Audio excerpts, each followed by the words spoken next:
Manjetemoarn, zo'n oeren. De zinne komt op in Dokkum na een 4 dagen feest van de Admiraliteitsdagen. De rest is veromkeerd. Of toch net hielendal. Want met alle feestelijkheden moet de boel echt nog afbrutsen worden. Dat dienen deze betierde vogels. Wij zijn vanmorgen om zo'n uur begonnen. Het feestje is weer diend.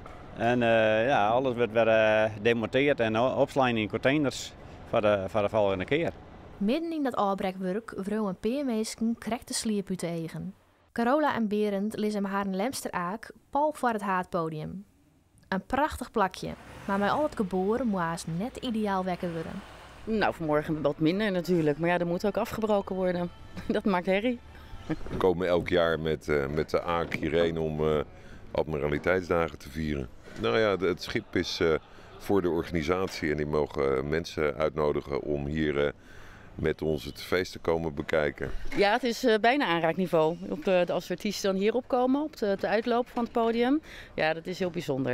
En kunnen jullie hier nog wel weg straks zo meteen of moeten jullie wachten tot het afgebroken is? Nee, we hoeven niet te wachten. Wij moeten zelf de boot even een beetje aftuigen. Lampjes moeten er nog uit en om onder de brug door te kunnen moet de mast plat. De organisatie zocht de vrede waarom op de 11e editie van de Admiraliteitsdagen.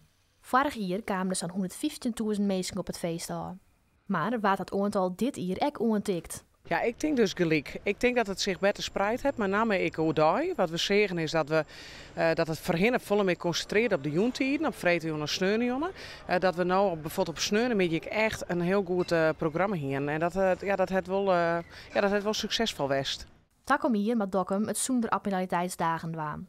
De organisatie had besloten het feest toernooi 1 keer in de 2 jaar te houden. Omdat er oors te volle druk op stad, inwoners en medewerkers komt te lezen. Het evenement heeft zich jaren enorm ontwikkelen en ik denk wel dat dit de max is. Hè? Dat hebben we vorig jaar echt gezien. Scheuze balwerken binnen het grutter, dus wij kennen de stad net grutter maaien. Ja, 200.000 bezoekers, ja, die kunnen we helaas net verwelkomen.